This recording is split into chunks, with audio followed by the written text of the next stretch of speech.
And up next here in the co-main event, we got Sean Strickland. He's making his first comeback return since losing the belt to Dricus du Plessis in that controversial split decision, and taking on Paulo Costa, who hasn't, I guess he did win against Luke Rockhold, but only 1-1 since his comeback, but definitely has made some noise and kind of brought himself back up to the forefront of the division. Even though he lost to Whitaker, it raised the stock, and now he's in a fight with Sean Strickland where it's could potentially be perceived as a #1 contenders fight here.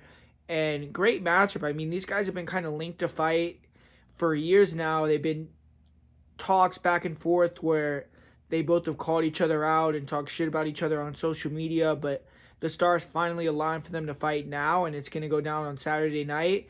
And great time for both guys to fight. They're going to be hungry. They're coming off close losses to fighters that are right at the top of the heap in the division, so they both likely feel like they're right there. Strickland already the champ. You know, he got the taste of that big money. He's going to want to get back to that. And Paulo Costa, he already gets paid big money, but he's going to be wanting to cash those, you know, even bigger checks, get the strap, legacy, and all that. And matchup-wise, this should be an awesome matchup. I mean, these guys are going to go in there and strike, and it's going to be fun to watch. And they're going to be fighting completely different styles. You look at Sean Strickland, he brings that consistency. He's going to be high volume. He's going to be really, really, really, really good defensively. I mean, one of the best defensive strikers that the UFC has seen. His kick defense, you know, he's checking everything. He has great ability to slip punches, parry punches.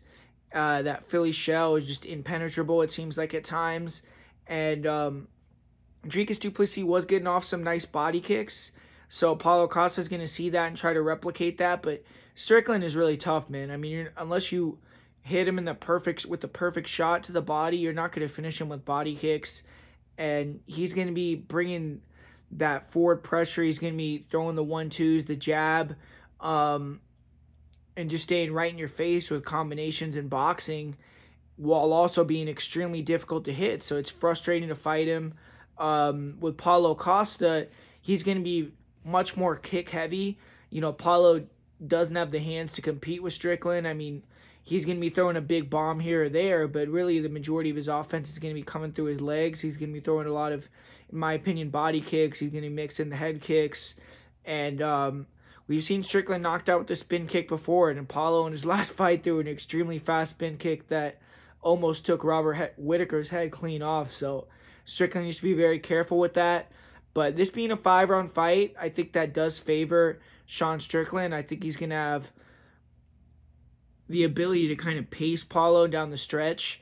Although Paulo, you know, in his one fight with Marvin that went 5 rounds, he was really good in the 5th round. He won that round. I feel like Strickland is going to be more consistent with his offense through 5. Paulo likes to, he'll still be high volume because when he goes, he does go on combination and he'll throw quite a bit. He likes to go to the body also.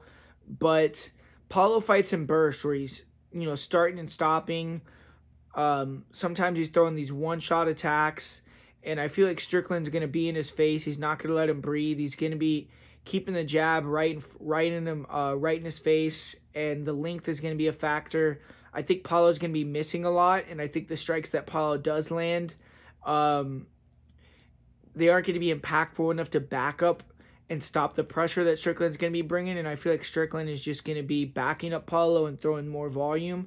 It's going to be a fun fight to watch. I think it's closer than the line indicates, just because it's going to be in the eye of the beholder kind of fight. I mean, a lot of Sean Strickland fights, it's like that. He doesn't have that crazy power. So it's kind of volume and pressure versus power. And Paulo could land some dynamic kicks and kind of maybe the more flashy strikes throughout the fight that muddy up the scorecards. But I feel like Strickland is just going to be a little bit cleaner, more technical on the feet.